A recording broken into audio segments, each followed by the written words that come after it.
ايه اللي انت عملته ده يا متخلف؟ نزلني حالا بقولك. لا. تفتكروا ايه ممكن يخلي بنت ترمي نفسها من سيارة ماشية بسرعة عالية على طريق سريع؟ القصة دي حقيقية، ولكن بعض تفاصيلها غير معروفة، ولما احكيلكوا هتعرفوا ليه. بس قبل ما ابتدي من فضلكم ما تنسوش اللايك لو بتحبوا قناة حكايتي أنيميشن. بتبتدي القصة ببنت جميلة اسمها حبيبة، عندها 24 سنة. ألو يا ماما، بقولك أنا خارجة كمان شوية مع صحباتي. أوكي يا حبيبتي، قدامي ساعة إلا ربع أجيب إخواتك من التمرين وأجي أوصلك بالعربية.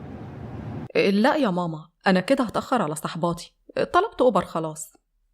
يا بنتي انتي عارفة إن أنا ما بحبش تركبوا مواصلات، لا انتي ولا إخواتك، ما ببقاش مطمنة عليكم من التحرش والحاجات اللي بنسمعها.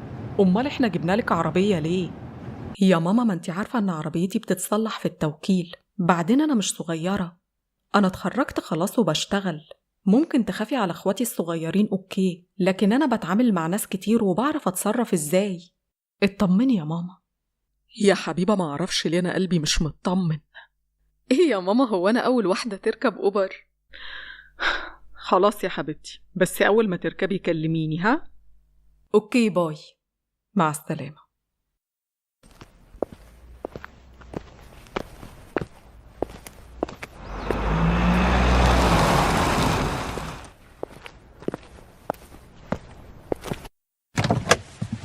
السلام عليكم. وعليكم السلام.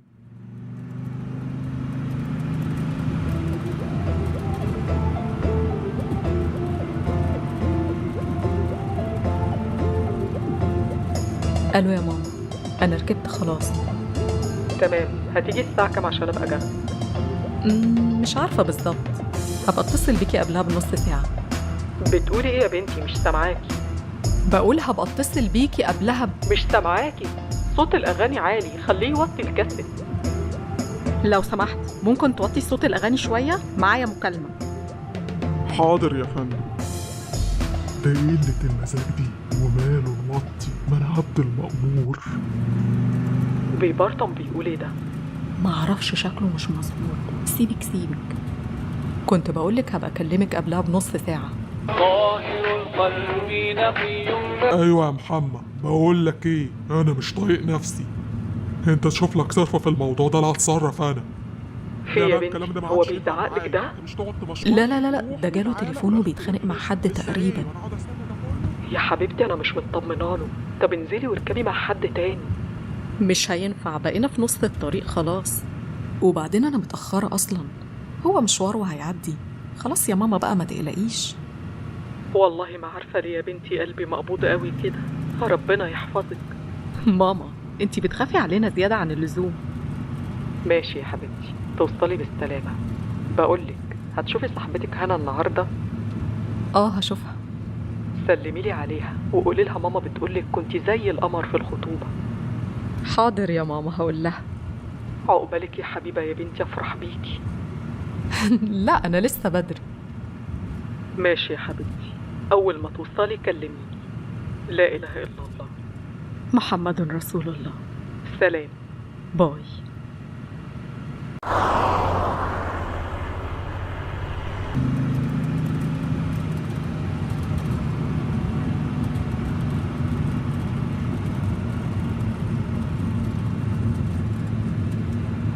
ماله ده؟ بيبص عليا كده ليه؟ نظراته مش مريحة.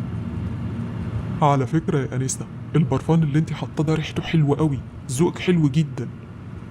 شكرا. هو مش البرفان بس الصراحة. بتقول حاجة؟ لا مفيش، كنت بقولك هو اسمه ايه. مش فاكرة. هو انت حودت من هنا ليه؟ هو ده الطريق على فكرة. الو. ايوه يا عم، عامل ايه؟ الحمد لله، وانت عامل ايه؟ انا تعبان، شغلانة متعبة. خير مالك؟ تعبان قوي. الواحد بيركب معاه حاجات تلبش الجتة يا جدع. هي جامدة للدرجة دي؟ جامدة قوي. يا بختك يا عم. اقف ونزلني هنا لو سمحت. خلاص يا صاحبي، سلام دلوقتي. في إيه يا أنسة؟ بقول لك اقف ونزلني دلوقتي حالا. حسبي يا أنسة، كده خطر. اوعى ايدك، اللي انت عملته ده يا متخلف، نزلني حالا بقول لك. أنا آسف، مش قصدي. اهدي بقى يا أستاذة. طب نزلني يلا. هنزلك فين؟ ده طريق سريع، مش هينفع انزلك. مالكش دعوة، نزلني بقول لك. مش هنزلك الا ما اخلص رحلتي. اهدي بقى، خلينا نركز في السواقة. هعمل ايه دلوقتي؟ اكلم ماما بس كده هقلقها عليا. طب اكلم صحابي؟ يا رب عدي المشوار ده على خير.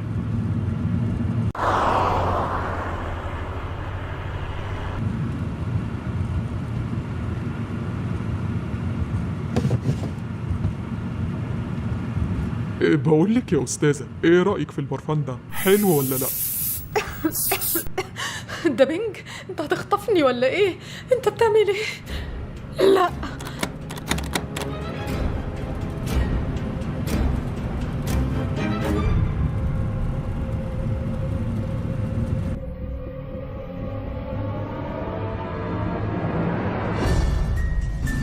يا نهار اسود.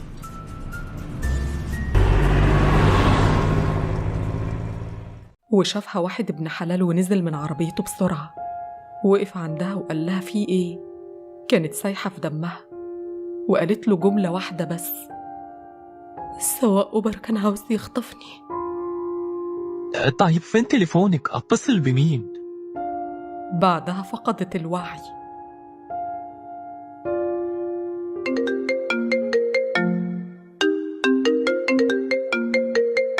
انتي فين يا حبيبة؟ اتأخرتي ليه؟ حضرتك تعرفي صاحبة الموبايل؟ أيوة أنا صاحبتها، بس انت مين؟ صاحبة الموبايل ده عملت حادثة. ايه؟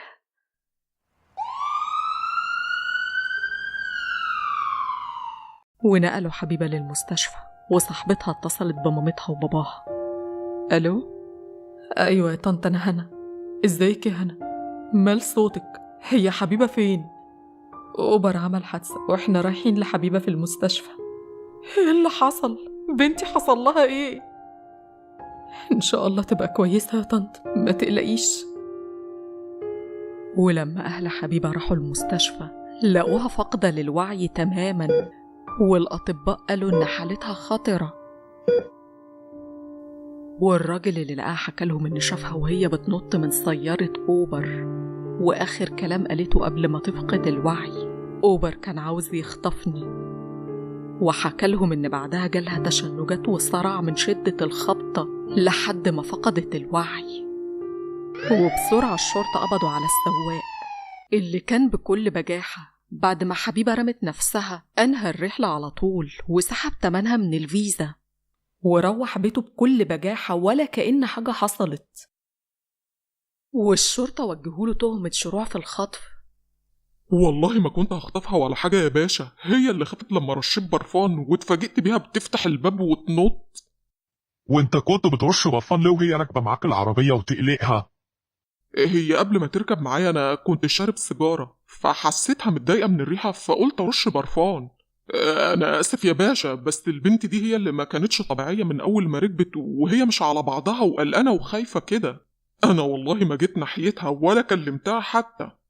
طب لما رمت نفسها ليه ما رحتش تطمن عليها؟ ليه طلعت بالعربيه وجريت؟ يا باشا الناس اتجمعوا حواليها وأنا خفت يفهموني غلط ويضربوني ولا يكسروا لي العربية. والشرطة فحصوا السيارة عشان يعرفوا المادة اللي اترشت دي كانت ايه، هل هي فعلا برفان زي ما السواق بيقول ولا مخدر. وطلع انه كان فعلا برفان. بس لما تحروا اكتر عن السواق لقوا ان معمول عنه 13 ريفيو سيء من تحرش وشرب ممنوعات في السيارة قدام الركاب، وإنه كان اترفد من أوبر قبل كده بس زور بياناته ورجع اشتغل تاني. وعملوا له تحليل تعاطي ممنوعات، طلع إنه كان متعاطي فعلا يومها، بس هو فضل ينكر إنه عمل أي شيء لحبيبة، وإن هي اللي خافت لما رش برفان. وفضلت حبيبة فاقدة للوعي لمدة 3 أسابيع ودخلت في غيبوبة. أهلها كان عندهم أمل إنها تفوق، والشرطة كانوا منتظرينها تفوق عشان تحكي اللي حصل ويعرفوا الحقيقة. لكن للأسف ماتت حبيبة في أول رمضان في أيام مفترجة، ماتت وسرها معاها.